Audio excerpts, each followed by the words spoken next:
Orang yang pro Megawati itu begitu mendewakan Soekarno, seakan-akan Indonesia itu dimulai dari Bung Karno, sampai ada ham Soekarnoisme. Bahwa Indonesia itu seakan-akan dimulai dari Soekarno. Memang deklarator kemerdekaan Indonesia itu Soekarno. Tapi umat Islam atau partai-partai Islam itu tidak kecil hati. Karena embrio yang bernama Indonesia itu dari tahun 1908, sebelum ada partai nasionalis yang berani melawan kolonialisme Belanda, adalah partai-partai Islam. Sehingga kebangkitan Indonesia dimulai 1908. Karena saat itu yang pertama mencetus ide melawan Belanda adalah kiai-kiai Islam, yaitu saat itu bikin serikat dagang Islam, terus lama-lama menjadi serikat Islam, terus lama-lama menjadi partai Islam. Dimulai dari angkatannya Hos Cokroaminoto, jenis Haji Umar Said Sinten Cokroaminoto, itu disingkat jenis Hos Cokroaminoto. Jadi tidak bisa Indonesia itu meninggalkan partai Islam, karena dulu pertama pendiri era kepartaian niku malah partai-partai apa? Islam yang lahir di Solo, di Jogja. Bahkan sebelum ada negara yang bernama Indonesia, itu ada negara yang bernama Demak Bintoro, ada Demak Ngayogyakarta Karto. Itu semua negeri apa? Islam. Ya paham. Sehingga secara kesejarahan kita tidak kalah sama tuanya Soekarnoisme atau partai PNI. Dan sampai kan kita ini kan kayak dinabubukkan seakan-akan Indonesia itu dimulai dari Soekarno. Sehingga nak wani Pak Karno itu koyok-koyok itu kita anti Indonesia.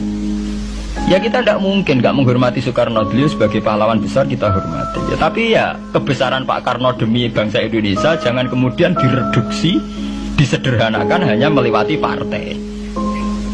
Ya itu kan namanya pekerditan. Tentu Pak Karno bikin negara ini ya untuk semua bangsa, bukan untuk PDIP saja, bukan untuk partai-partai marhainisme saja, juga bukan untuk partai-partai yang berfaham Soekarnoisme saja. Ya sama, tapi kita juga adil, sebagai kiai juga adil.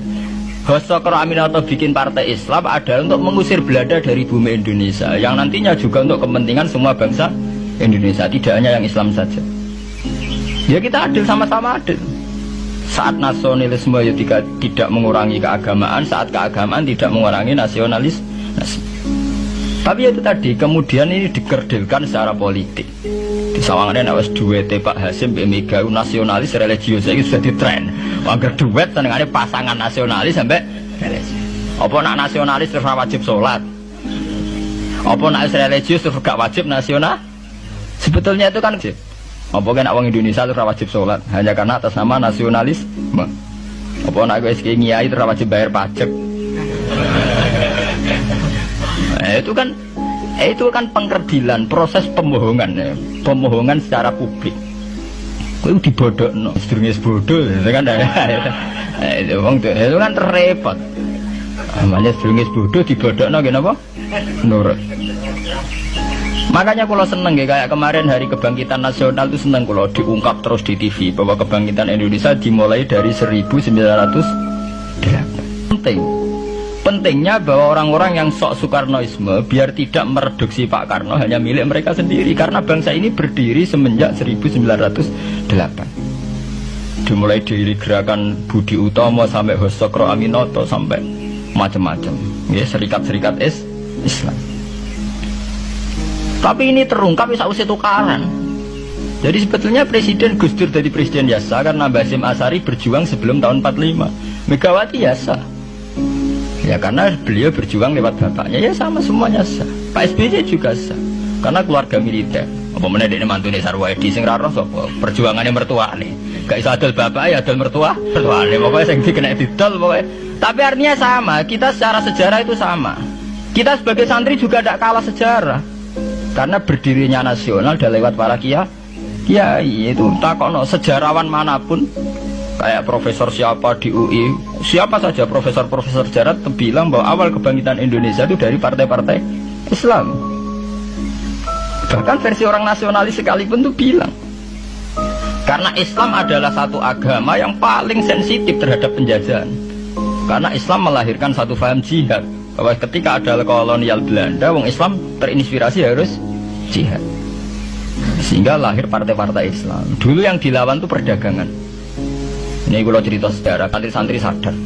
Jadi santri salaf dengan model sekarang sing ra roh duit, ra roh dagang itu sebetulnya mengkhianati pendiri santri.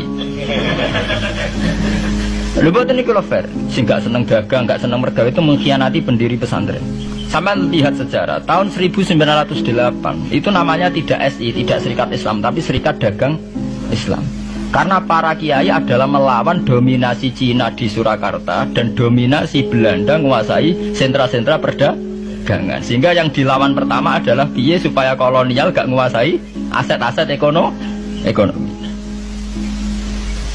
Sama takono sejarah cek versi kiai, cek versi buku, asal gak versi klenek.